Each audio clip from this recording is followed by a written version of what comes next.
Hola, yo soy María Victoria Rivas, abogada, doctora en Ciencias Jurídicas y directora ejecutiva del Centro de Estudios Judiciales del Paraguay. En mi clase política le voy a demostrar por qué es importante aprovechar el momento político para avanzar hacia la reforma judicial. Esta es mi clase política con latitud 25. Si te gusta, compartí.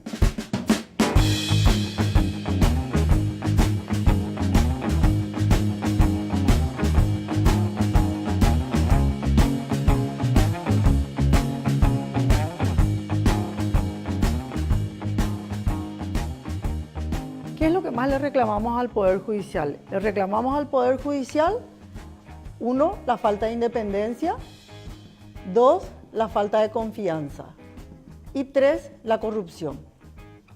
¿Cómo podríamos nosotros aprovechar esta nueva coyuntura política que tenemos ante la alternancia de un nuevo gobierno y ante la posibilidad de que 5 ministros de la Corte Suprema de Justicia, de los 9 que lo conforman, van a ser cambiados en este periodo constitucional? Estamos ante una coyuntura política demasiado importante para avanzar en lograr la institucionalidad del Poder Judicial. Esta coyuntura política nos da la posibilidad, 1, de que pensemos en una nueva institucionalidad del Poder Judicial, nos da la posibilidad de que pensemos en un nuevo modelo de funcionamiento y nos da la posibilidad de que actuemos con nuevos actores en la Corte Suprema de Justicia. ¿Cuáles son los principales problemas que tenemos nosotros en el Poder Judicial para avanzar hacia esta nueva institucionalidad y lograr los 3 puntos de reclamo? Tenemos un Poder Judicial en donde la Corte Suprema de Justicia tiene un exagerado protagonismo y eso se debe a las excesivas funciones que tiene nuestra Corte Suprema de Justicia. Y le muestro por qué. Nuestra Corte Suprema de Justicia tiene 2 grandes funciones, las funciones administrativas y las funciones jurisdiccionales. Las funciones administrativas se refiere a la macroadministración de los tribunales y dentro de esa macroadministración nuestros ministros de la Corte tienen 2 funciones fundamentales. 1 es administrar los recursos económicos de la Corte Suprema de Justicia que asciende a 230 millones de dólares. Administra los recursos humanos y tienen 11.000 funcionarios y además tiene una función disciplinaria en donde tienen el control sobre 64.000 auxiliares de justicia, entre abogados, peritos, escribanos. Estas actividades de la Corte Suprema de Justicia le insume casi el 70% de su tiempo, de manera que le resta muy poco tiempo para la actividad central, que es la actividad jurisdiccional. Además, tenemos que tener en cuenta que nuestro ministro de la Corte Suprema de Justicia, la Corte Suprema de Justicia es el poder, es el gobierno del Poder Judicial. Nuestro presidente y nuestro vicepresidente, primero y segundo, integran el Consejo de Superintendencia, que es el órgano administrativo de la Corte Suprema de Justicia. Y además, nuestras autoridades superiores, presidentes y vicepresidentes, son presidentes de las salas. La Corte tiene 3 salas, la civil, la penal y la constitucional, y los ministros presiden esta sala. De manera que tenemos una gran debilidad en cuanto a la estructura orgánica del Poder Judicial.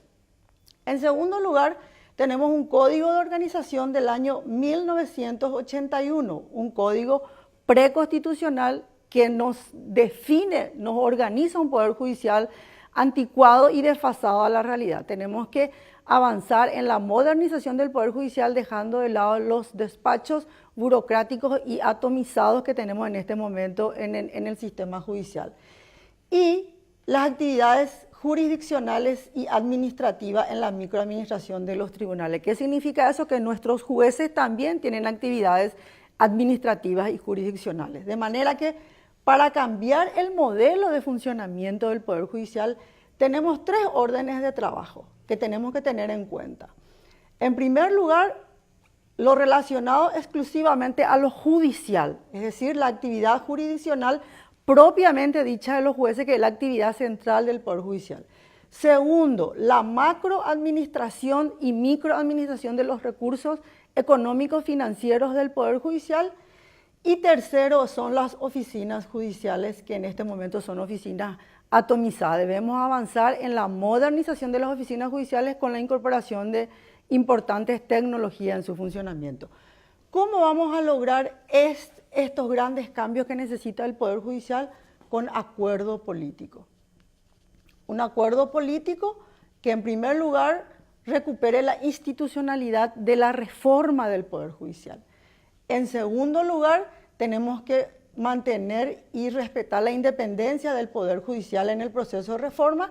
Y tercero, lo más importante, tenemos que incorporar en el debate político los reclamos sociales. Entonces, tenemos una coyuntura política importante, con cambios de modelos privándole a la Corte de las funciones administrativas y potenciando sus actividades jurisdiccionales, un acuerdo político y las reformas de los modelos instalados en el Poder Judicial.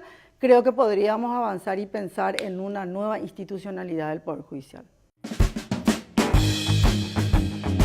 Llegó un tuit a Latitud 25, Ricardo González nos pregunta cómo se puede evitar que las 5 vacancias se perviertan al poder político. Ricardo, te quiero decir que tenemos que apostar siempre a la institucionalidad.